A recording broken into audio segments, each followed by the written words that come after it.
उत्तर प्रदेश के सुल्तानपुर में भारत ज्वेलर की दुकान पर हुई डकैती के आरोपी मंगेश यादव के एनकाउंटर को लेकर उठ रहे सवालों के बीच यूपी पुलिस के आला अधिकारियों ने बाकायदा प्रेस कॉन्फ्रेंस की, जवाब दिया। डीजीपी प्रशांत कुमार, एडीजी अमिताभ यश मौजूद रहे। डीजीपी ने तमाम आरोपों पर जवाब देते हुए कहा, पुलिस की पूरी कार्रवाई निष्पक्ष और साक्ष्य आधारित है। डीजीपी प्रशांत कुमार ने कहा कि यूपी में जाति देखकर एनकाउंटर नहीं किया जाता है। किसी भी व्यक्ति अपराधी के जाति और धर्म देख के कोई कार्रवाई नहीं होती और आज से नहीं, ये हमारी भी लगभग 32 साल की सर्विस है। हमने आपको उनके परिवारजनों का स्टेटमेंट सुनाया, उनकी माताजी का भी स्टेटमेंट सुनाया, उनके बहन जी का भी मैंने स्टेटमेंट सुनाया। उनका आपराधिक इतिहास आपके पास है। बाकायदा पुलिस की तरफ से सीसीटीवी जारी किया गया, जिसमें दावा किया गया कि मंगेश यादव ने दुकान के अंदर लूट की थी। यही नहीं, डीजीपी ने वो भी वीडियो दिखाया जब वारदात के बाद पुलिस मंगेश के घर दबिश देने गई थी। उस वीडियो में मंगेश की मां और बहन नजर आ रहे हैं। जब पुलिसकर्मी उनसे मंगेश के बारे में पूछ रहे हैं तो वो कहती हैं पिछले 3 महीने से मंगेश घर पर नहीं आया है। बाकायदा वीडियो जारी किया गया, देखिए। कितने दिन से गए हैं बाहर? अरे भाई 2-3 महीने। 2-3 महीने से? हाँ सर। तो क्या है? हमारा नाम Prince Yadav. Prince Yadav? Prince Yadav क्या लगती हो मंगेश के? उनकी बहन है। तो इस वीडियो में बहन और मां की तरफ से, मंगेश की बहन और मंगेश की मां कह रहे हैं कि वो 3 महीने से है ही नहीं, बाहर है, मुंबई में है। लेकिन इसके बाद का जो एनकाउंटर के बाद का वीडियो है उसमें परिवार ये कह रहा है कि उसे घर से उठाकर ले गई पुलिस और एनकाउंटर कर दिया। अब सवाल यह है कि जब वो 3 महीने से मुंबई में था तो पुलिस उसे घर से उठाकर कैसे ले गई? डकैती के वक्त का भी वीडियो जारी किया गया है। इस वीडियो में दावा किया जा रहा है कि डकैती में मंगेश यादव शामिल था। हालांकि हेलमेट लगाए होने की वजह से सीसीटीवी में मंगेश का चेहरा नहीं दिख रहा है। मंगेश हाथ में तमंचा लिए है, बार बार दुकान के मालिक को दिखाकर धमका रहा है। ये वीडियो भी देखिए। यहाँ नहीं है। तुम्हारा नाम क्या है? हमारा नाम Prince Yadav. Prince Yadav? Prince Yadav क्या लगती हो मंगेश के? उनकी बहन है। मंगेश कई बार जेल गए हैं? सर 2 बार। 2 बार? कहाँ से? सर जौनपुर से एक बार सुल्तानपुर से। अच्छा। वो खा कमा के यहाँ शहर है। कितने दिन से गए हैं बाहर? अरे भाई 2-3 महीने। 2-3 महीने से? हाँ।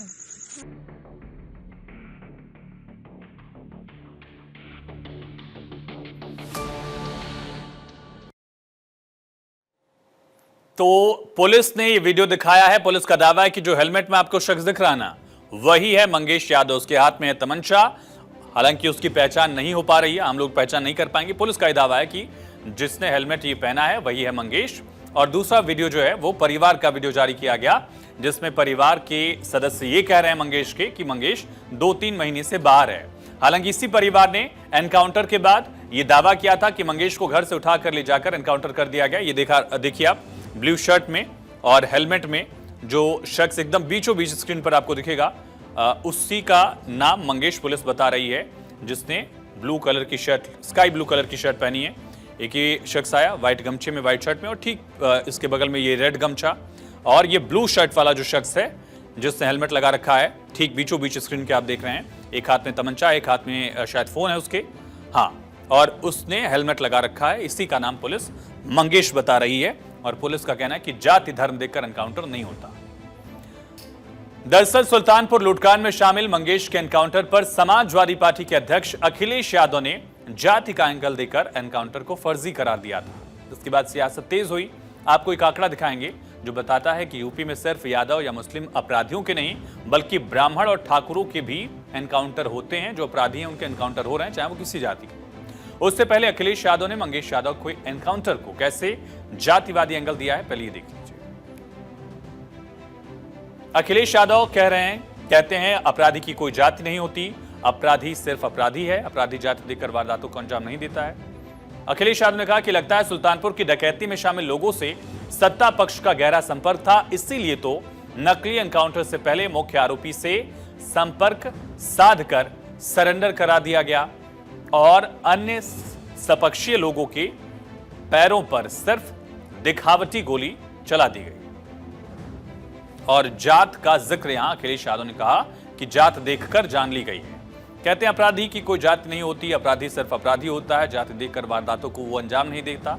लेकिन सियासत अपने वोट बैंक के लिए अपराधियों के एनकाउंटर में जाति और धर्म दोनों का एंगल निकालकर उसे सियासी बना देती है।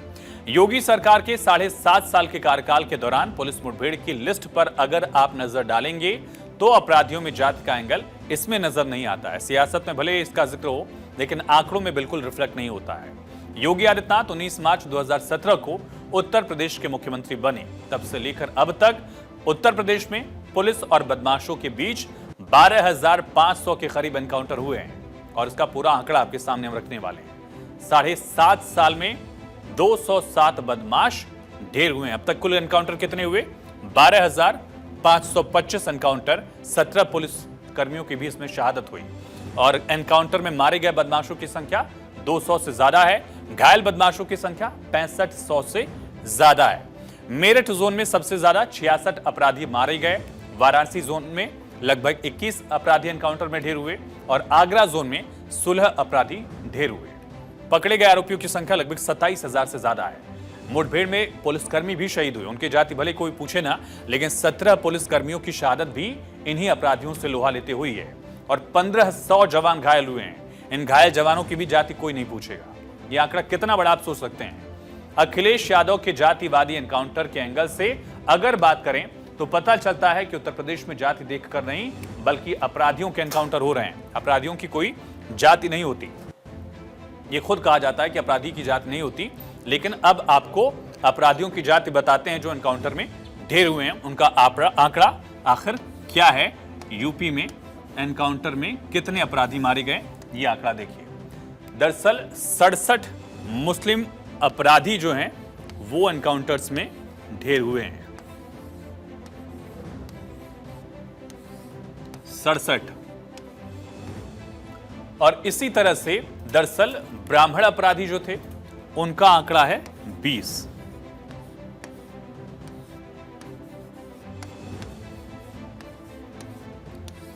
ब्राह्मण अपराधियों को एनकाउंटर्स में ढेर किया गया।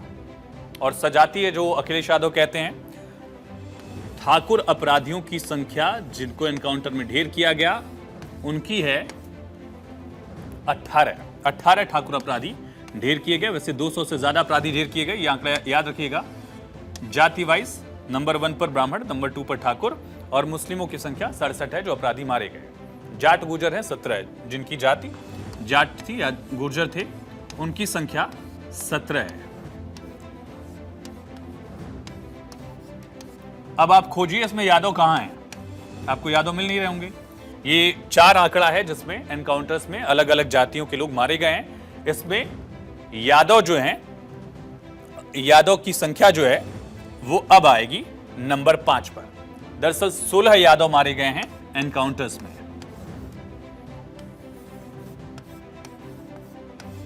और दलितों का भी आंकड़ा है। लगभग 14 दलित अपराधी जो थे उनका एनकाउंटर में उनको ढेर किया गया। 14 थे दलित।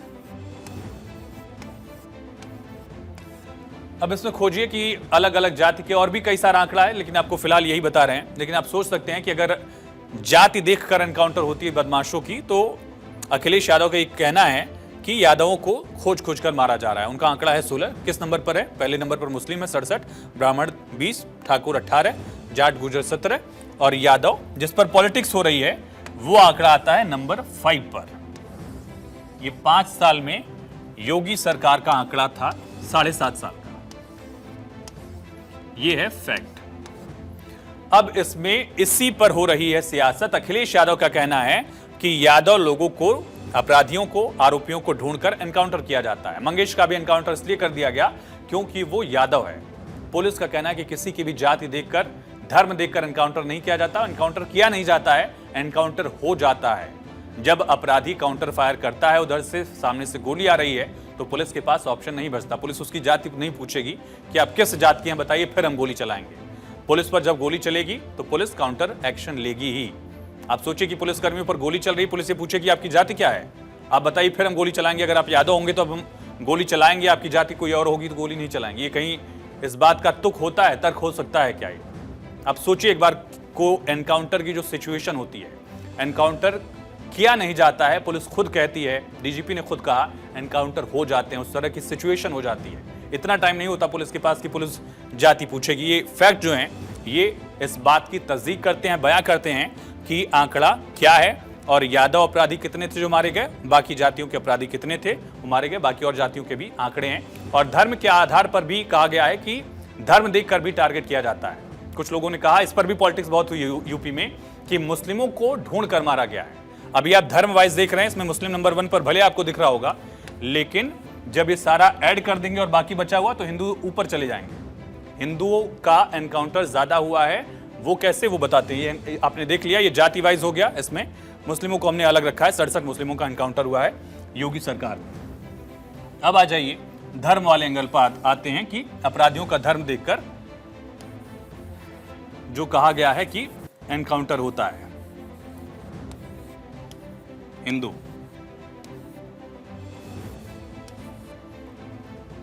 मुस्लिम,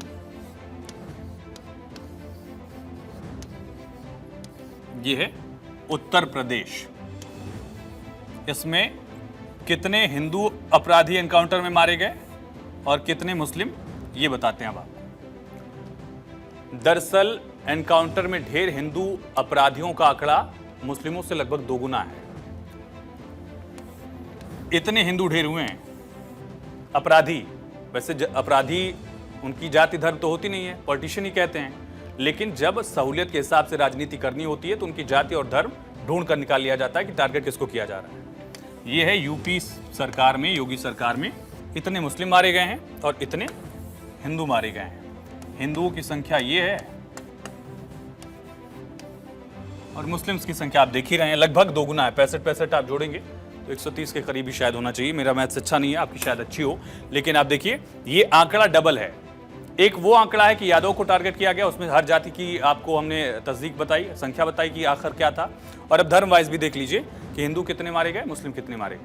अब आप खुद सोचिए कि अपराध में, एनकाउंटर में पुलिस ये जाकर पूछेगी क्या इतना टाइम किसी भी राज्य की पुलिस के पास रहता होगा कि आपकी जाति क्या है, पहले ये बताइए आपकी जाति क्या है, आपका धर्म क्या है, उसके बाद हम आपको गोली मारेंगे या उसके बाद हम कार्रवाई करेंगे। एक और आंकड़ा बड़ा जरूरी है, जल्दी से बताने की कोशिश करेंगे कि आखिर अलग अलग सरकारों में कितने एनकाउंटर हुए हैं, और उसमें बहुत चौंकाने वाला फिगर आएगा।